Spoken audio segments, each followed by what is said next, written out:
My name is Corinna Zeltsman, and I am a postdoctoral fellow here at the Fox Center. And when I leave here, I'll be returning to my job at Georgia Southern University, where I'm an assistant professor of history.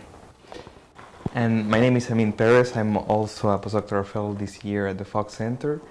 I'm a sociologist, and once I will finish here the postdoc, I will be going to an assistant professor position at UQAM at the Université de Québec à Montréal.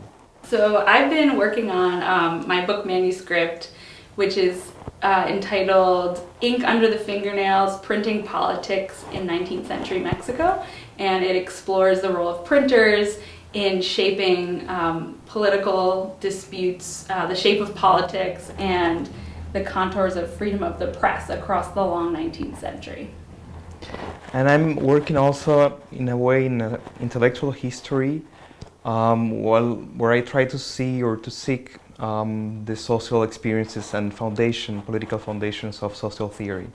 And I'm focusing this work on based on two social scientists, Pierre Bourdieu and Abdelmalek Sayad, during their fieldwork in Algeria. I try to understand the different social experiences that they had and how their political concerns of transforming colonial domination during this colonialism within the French Empire was decisive in breaking with a lot of theories in social sciences and make them have a new understanding of domination and social emancipation. I think that this has been a great year, first of all, because it's allowing us to have time that is much needed in our scholar work, and to finish, for instance, as your book, to submit your book manuscript, and for me intending to finish it and to submit that book manuscript also. And of course, in a way, the launch seminars have been helping us to know each other, to know different kind of works from different disciplines. So I believe that this has been a great year in that sense. And another thing that is very important for me, since it's my first experience teaching in the US Academy, has been the teaching. To confront with, first of all, to be confronted with students in this academy that is mainly different from the other experiences I have been having in the Dominican Republic and in France. And in a way to challenge my perspective and my work with them, and the empirical data that I try to teach based on other social spaces in Europe, and to apply this to their own experiences here in the US. As for instance, how can Bourdieu's social theory, mainly based in France, could challenge our understanding of racial issues here, or the hyper-incarceration here in the US. So that has been, I believe, a great challenge during this year. Yeah, I've also really enjoyed the social and intellectual exchange that is facilitated at the Fox Center by our weekly, we have these weekly meetings where, for me, it's been really interesting to be in a research institution that's not the one where I got my doctoral degree, and so you're kind of remaking yourself as a scholar, right, in conversation with people who are at all different stages of the process. So it's, for me, what I've really enjoyed about the Fox Center is that we combine undergrads, grad students, postdocs like us who are recent, new early career scholars, and senior faculty, because then the conversations are enriched, and it's about the ideas, but it's also about learning how to best present them, right? And how to talk across borders and disciplinary foundations. And now it seems like we've become a real community over the span of the year. It takes a while, but this is really why having time to work and work in a community is so important for academics, right? It's like you said, having the time is really important, but it's also really rare to be able to have the space to form intellectual communities, which involve the formal presentation, right, in our lunches, but also informal networks, right, where we have a chance to have conversations one-on-one with people who are working in totally different areas, but that jumpstarts your own way of thinking about your research lets you see it from different perspectives and work through ideas that you hadn't really considered before.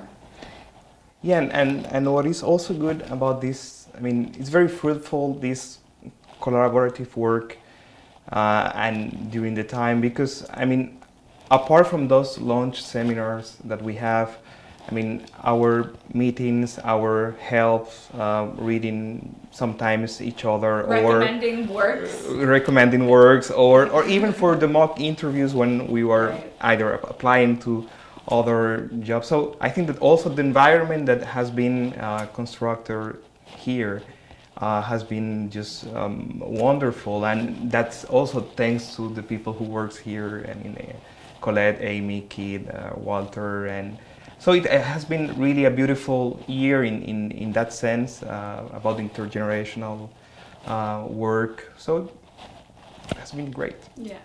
What did you learn about Bourdieu through your process here that you didn't think about before?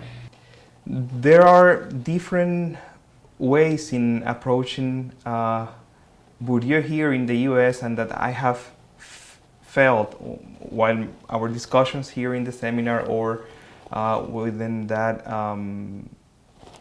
colloquium that we did in January, where we exchanged with different other scholars from Emory or Georgia State. And I believe that I couldn't see, at least while I was in France, how important are these debates on post-colonial, and applying that to Bourdieu, it really helps me to see how important was his understanding of colonialism for understanding domination.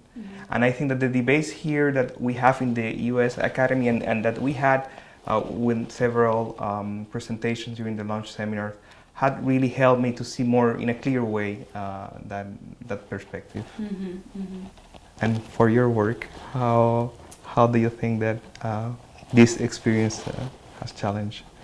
I think that I've really learned a lot from the people in our group who are working on questions of political theory, questions of law, dealing with, it's just kind of different. I can't pinpoint a particular thing that I would say I've completely rethought, but I'm looking at my project through the eyes of other people's own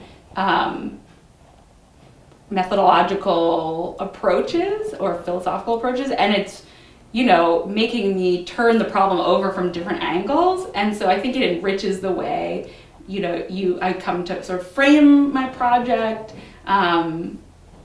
So I can't articulate something specific, but it's more that I also learn how I can think in my mind, like, what would Jana say about this, or what would Falguni say about this, right? And so you can begin to see your own project through different people's eyes, and then imagine ways in which it's relevant or connecting to their work.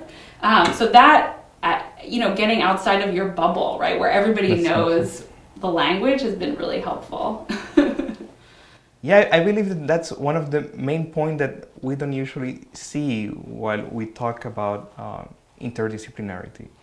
That, I mean, of course, that we try to challenge, and within different questions and feedback we had in those launch seminars, we could see different perspectives of anthropology with Michael, history from you or Jana, philosophy from Falguni, and I mean gender studies with the others. But I think that it is also once we are in our offices working in our own work, I mean, it really challenged our way of writing. First of all, because one of the main objective or purposes of this work is to make it, to make our point clear, and to have different perspective than the others that we usually have. So I believe that this is a very important achievement of this year, to really challenge our own view of our work and to make it accessible to other publics.